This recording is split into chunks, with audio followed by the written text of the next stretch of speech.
How do you protect your children after separation or divorce with a narcissist? Children are precious, and to the emotional abuser, they have a value. Behind the mask is a selfish, self-absorbed, deceitful person with no empathy. And up until now has probably had little or no interest in their children until their ego becomes involved. This is another competition that they want to win. They become super parent overnight, along with cape and pants over the top of their clothes, and their superpower is they do exactly what they do at the beginning of the relationship, where they create a new persona based on what you're looking for. So they might take to Instagram or to glossy magazines and base that persona on someone else. Welcome to the Divorce Sanctuary. I'm Elizabeth, author of Finding Lily and the A to Z of emotional abuse. On this channel, I talk about healing from emotional abuse and divorcing emotionally from the abuser. I want to remind you that love should be unconditional. Divorcing emotionally and healing the original wound is life-changing. I want to help you understand and process what's happening inside you and help you discover the best tools to heal on a deeper level, becoming the best version of yourself. If you're new to the channel, please don't forget to like and subscribe. And if you're returning, welcome back and thank you. And thank you to all my new subscribers over the last few weeks and months. It's been amazing. Thank you for your support. Are you struggling with co-parenting? So when you come out of a toxic or emotionally abusive relationship, if you still have children, you can't go no contact fully. So in this video, I want to share with you some strategies to co-parent and save your sanity. But there's a little bit more than this, because we're looking and going deeper, protecting the child from the narcissist, even though you're not around, and see whether that can be done. And if you've experienced anything else that you think might be helpful, please put it in the comments box below. The abuser is a master manipulator. This is not in any way a diagnostic tool. And I'm not going to say the videos for entertainment purposes only as a disclaimer, because there's absolutely nothing about these relationships that is entertaining in any way. If you believe you're being manipulated, please reach out to a professional who can help you break away from the toxic relationship and help you set and keep some really strong boundaries.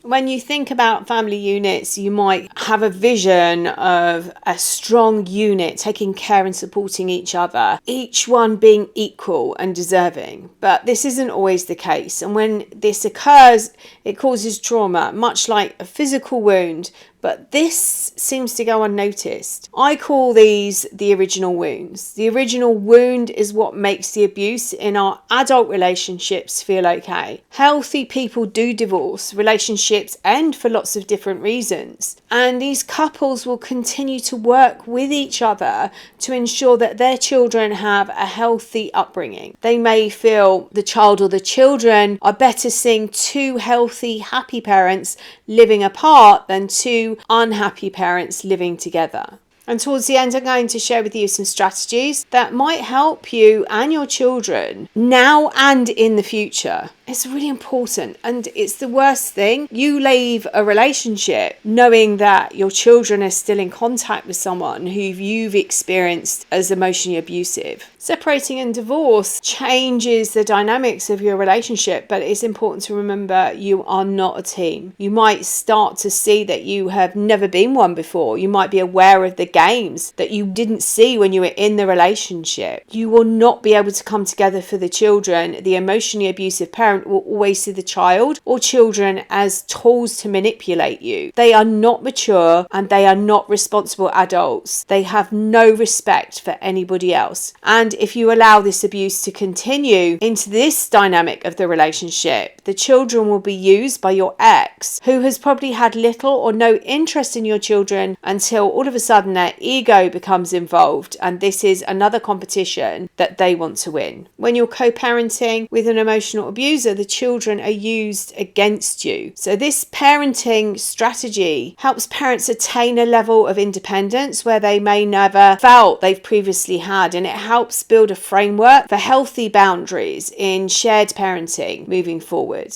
It can take hard work to remember you're no longer married to them. You no longer have to listen to them. You are now responsible for your life and how you choose to live it. They will use your children as pawns to trigger you and to get a reaction from you and to prove they still have power and control over you. Now they're losing control. They start to play games, and it's their fragile sense of self that means they can't lose. It's their ego that steps in and wants to win. And just to put this into perspective, healthy partners would want you to have closure so that you can both move on. Healthy partners will want you and your children to live in a healthy environment. Their children's well-being is paramount, and healthy partners will want to make sure that you and your children are supported financially. Unhealthy partners don't want any of this. They will use their children as pawns to hurt you. They may reduce or stop finances. I will put a link to my video on financial coercive control. They will also not want you to have closure. So how can you therefore protect your children and reducing the effects that this behaviour will have on them? Children aren't a great source of supply to the abuser. However, the abuser knows how important a child is to you. So they will buy love. They will laugh in your face, and they will try and break every boundary. So if the abuser is not going to be helpful and they're not going to give you closure, they still want to control you via the children and control your finances, what can you do? It's actually crucial at this point to take the time to heal emotionally. You need to remember who you are. You need to build up your self-esteem and see your worth. The abuser did. They drained you of every ounce and then they moved on. Use this time that your ex has the children to put techniques to support your healing in place. They will create scenarios to trigger you. They may set up a smear campaign with your children. They may say they don't want anyone else bringing up their children. By using this time to heal yourself, you're actually going to have better quality energy for your children. Divorcing emotionally will be like wearing a Teflon suit. So when the abuser has got this smear campaign going on, these words won't stick. You are able to keep the communication open with your child or your children, and you're able to show them by healing yourself the difference between what is right and what is wrong. You're not reacting. If the child is concerned about what they've heard or have been told, you might say he or she shouldn't have said that. Don't gaslight your children by saying, I'm sure they didn't mean it. If you've experienced ex-partner's behaviour, you know they did mean it, and you're gaslighting your children. So listen to their concerns, ask them how it made them feel or something similar,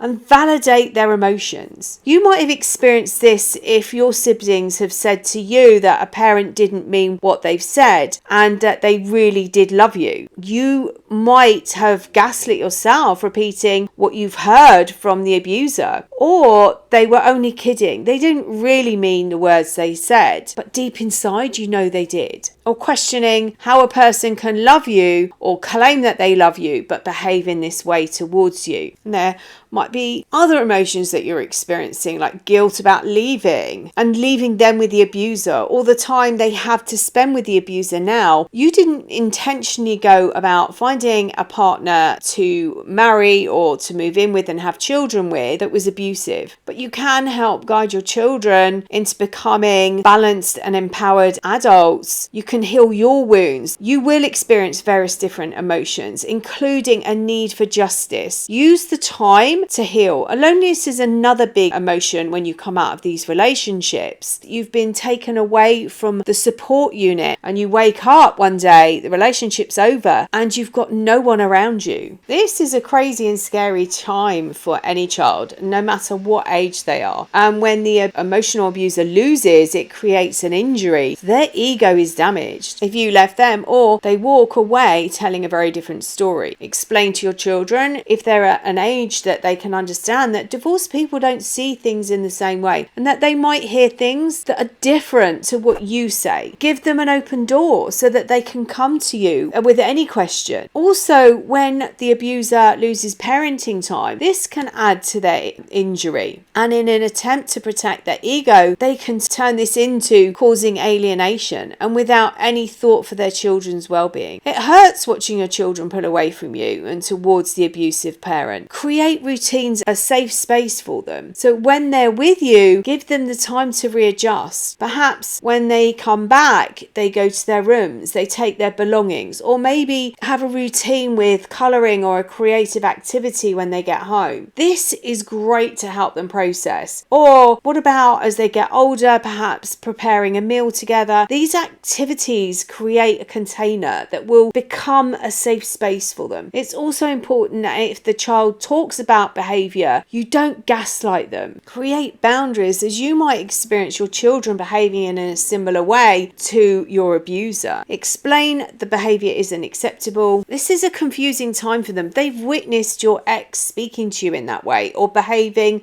towards you in that way. Remember, the abuser wants a reaction from you. A reaction is supply. They might accuse you of alienating them from their children. So it's really important that you don't use any of their tactics towards them. Children are used as pawns, so make sure you don't do the same thing. Children will feel emotionally torn. Don't ask them what happened at the other parent's house or ask them about any new partners that are in the abuser's life. And when you're setting strong boundaries around the children, set a time limit when the new partner can be introduced into the child's life. Don't ask your children to spy. These are all things the emotional abuser is probably doing or using against you. Remember, this is about creating a safe space to allow the children a place to talk and ask questions. Create stability and put in place really strong boundaries that enable you to emotionally support your children. If they share information with you, don't break that confidence. Weigh up the information, and if you need to speak to the emotional abuser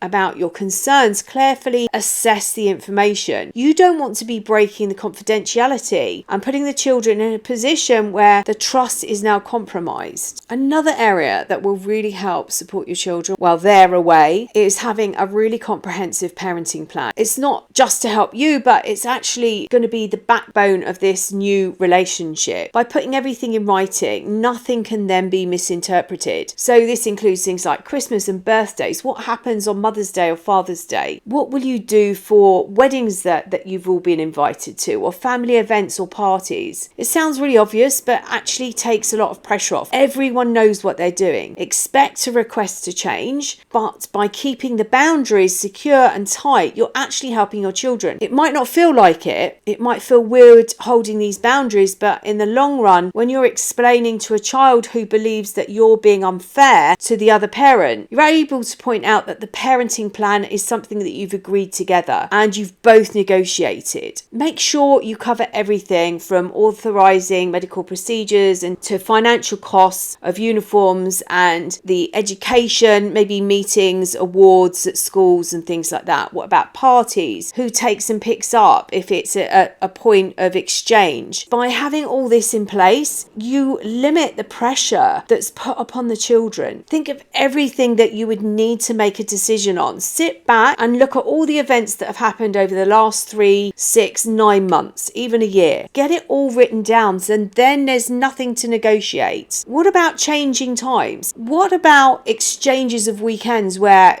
one partner's going to be away? What happens then? Write it all out, what you want to happen. Other things that you can think about are time on electronic games and social media, so that you're being consistent in both homes and they're not saying, but I'm allowed it. It might not feel like it, but you're actually supporting your child or your children while they're away. You're keeping relative stability. This isn't about co-parenting. This is about parallel parenting. It can be very hard to co-parent with an emotionally abusive person. So parallel parenting allows for high conflict co-parents to maintain a collective parenting responsibilities while disconnecting from each other personally. This parenting strategy helps parents attain a level of independence that they may not have felt previously, and it helps build a framework for healthy boundaries in shared parenting whilst you're moving forward. The emotionally abusive or toxic or controlling parent expects everything to be done their way. Nothing will ever be their fault, and they blame shift to protect their fragile sense of self. They see themselves as someone with authority, and they don't see their behaviour as controlling. Their children are trained from birth to enable their behaviour behavior and to hide their dysfunction. Their love is conditional, but the reality is they don't know how to love. Their life is conditional. Everything has a value and is contractual. They use manipulation to get what they want. Any signs of empathy are really based on how this is going to affect them or how they will look. They're unpredictable and emotionally volatile. They hold grudges. They play the victim. They are jealous and they don't allow their children any safe boundaries. Use the time that they're away with the other parent to heal yourself, and you will have a better quality energy for your children when you have them. Divorcing emotionally will be, as I said, like a Teflon suit, so their words which they're looking for a reaction from you won't stick. And as I said, keep this communication open with your child or your children. You can show them what is right and what is wrong. If the child is concerned about what they have heard, what they've been told, you can say things like, they shouldn't have said that. As I said, don't gaslight your children by saying, oh, I'm sure they didn't mean it. If you've experienced any ex-partner's behavior, you will know they did mean it. Listen to their concerns. Ask them how it made them feel. Validate their emotions. You are creating a new relationship with your ex. See this parenting plan or this co-parenting or parallel parenting like a business contract. Like you would with Grey Rock, take all the emotion out of this relationship. So when you start to understand or understand who they are, you can change your behavior. This is them breaking down your boundaries. This is thinking about why they are behaving in the way they are and understanding what it is doing to you and changing the way you respond for you. This boundary represents your power and your control, something you are not supposed to have. They see any agreement as open to negotiation. Don't forget, you sat down and negotiated together.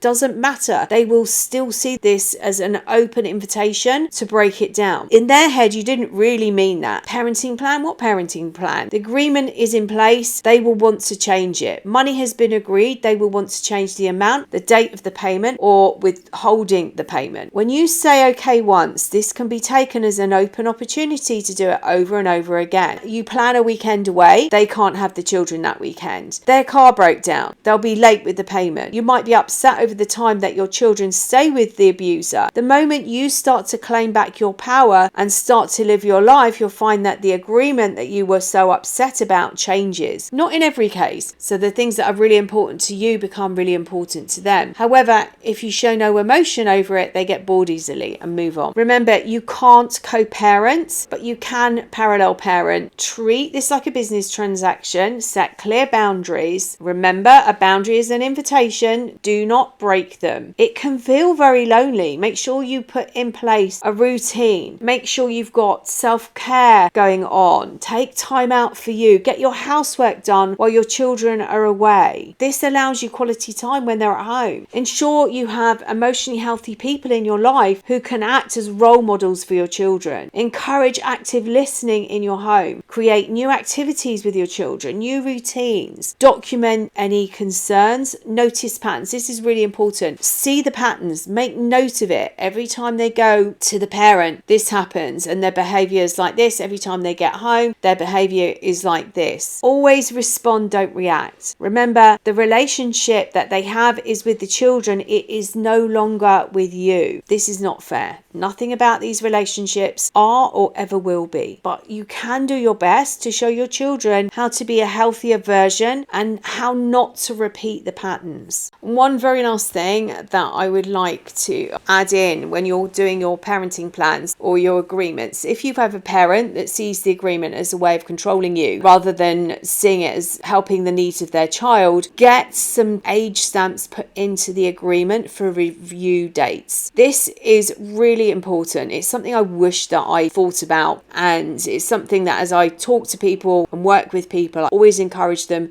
to look at, because this happened to me on several occasions. This is from personal experience. When my children got a bit older, their needs were completely different to when the parenting plan was put in place, and we weren't able to change it. Look at the ages of your children and ask for reviews to be put in place, because what works for someone at the age of 5 doesn't work at the age of 15. Personally, I think it's really important to have this in. It might be that you don't need it and everything's working really, really well, but it's better to have it in there and not need it than not to have it in there, and you're working to an agreement that doesn't work with the child's age. And by having something in it that says we'll review it, it should make it easier to open up a conversation. I hope you found this video helpful in some way. Please like, share and subscribe. I'm going to link my course, It Stops Here, It Stops Now, as I believe that will help you picking up the pieces and help you stepping into your power. There's so many different techniques in there that will help you divorce emotionally from the abuser. I'm sending you loads and loads and loads of love.